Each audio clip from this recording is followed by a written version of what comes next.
প্ৰচণ্ড গৰম, নাই বৰষুণ, পথাৰত নাই পানী, নাই জলসিঞ্চনৰ ব্যৱস্থা।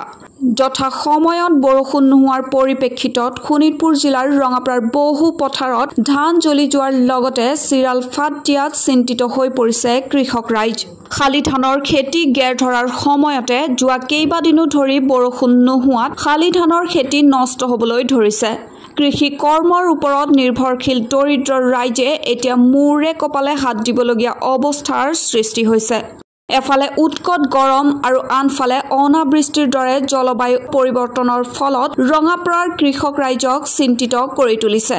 বৰ্তমানৰ সময়ত খৰাং সদৃশ পৰিস্থিতিৰ সৃষ্টি হৈছে আৰু এনে পৰিস্থিতিত ঘাইকৈ পানীৰ অভাৱত শালি ধানৰ খেতিৰ মাটিত চিৰাল ফাট মেলিছে।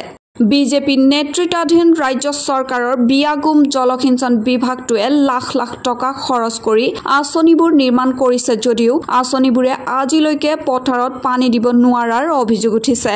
খৰাং অৱস্থাই ধাৰণ কৰিছে ভয়াৱহ ৰূপ। চাৰিদুৱাৰ ৰাজহ চক্ৰ বহু গাঁৱৰ শ শ বিঘা কৃষিভূমিত এতিয়া চিৰাল ফাট মেলিছে। পিছে ৰাইজক দেখুৱাই কেমেৰাৰ সন্মুখত ভূঁই ৰুই দেখুওৱা জলসিঞ্চন বিভাগৰ মন্ত্ৰী অশোক সিংহালে খৰাঙৰ সময়ত খেতিয়কৰ খবৰ ল'বলৈ আহৰি নোপোৱাত আন এক অভিযোগ উঠিছে। প্ৰখৰ ৰ'দ আৰু অনাবৃষ্টিৰ ফলত এতিয়া সোণগুটি পোৱাৰ আশা এৰি দিছে কৃষক ৰাইজে।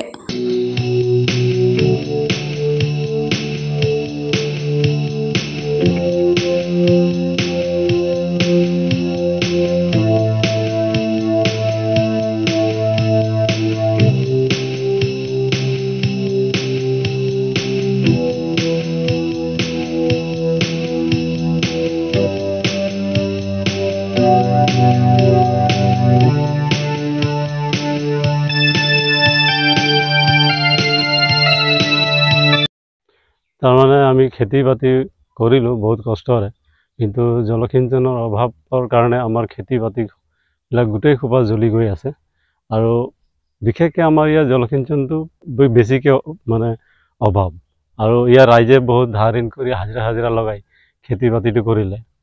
তাৰপিছত খেতি বাতিত কৰাৰ সময়ত ঠিকে পানী দিছিলে, এতিয়াতো তেনেকুৱা অৱস্থাত হৈ আছে, তো ধান পামনে নাই কোনো আশা নাই। আৰু হাতীটো নক'ব, ইয়াতো হাতীৰ এলিফেণ্ট কৰিডৰ বুলি ক'লে বেয়া নহ'ব। বহুত হাতী অহা যোৱা কৰে আৰু এই লটাৰীৰ নিচিনা আমি হাতী নাহিলে ধান পাওঁ আৰু হাতী অহা যোৱা কৰিলে আমি অলপ কষ্টৰে খেদোঁ। আৰু ৰ'দ বেছি দিলেতো মাটি ফাটিবই নিশ্চয়, আৰু মাটি ফাটিলে ধান ক'ত উপাৰ্জনটো নহ'ব, ধান খেতিটো মানে যথেষ্ট ক্ষতি হ'ব। আৰু এতিয়া বিশেষকৈ যিবিলাক যে দৰিদ্ৰ ৰেখাৰ তলত থকা মানুহবিলাক যে ধাৰ ঋণ কৰি খেতি বাতি কৰিছে, তেখেতসকলৰ কি অৱস্থা হ'ব। আৰু আমাৰতো নক'ব, আমিতো বহুত খেতি কৰিছোঁ আৰু এই খেতিৰ মাজত আমাৰ বহুত ধাৰো হৈছে। আৰু এতিয়া কি ক'ব, আমি খেতি কৰিলোঁ, খেতি কৰাৰ পিছত মানে এনেকুৱা ৰ'দ দিলে মাটি চাটি চব ফাটি গৈছে। এইবাৰ ধান পাম নে নাপাওঁ কোনো গেৰেণ্টি নাই।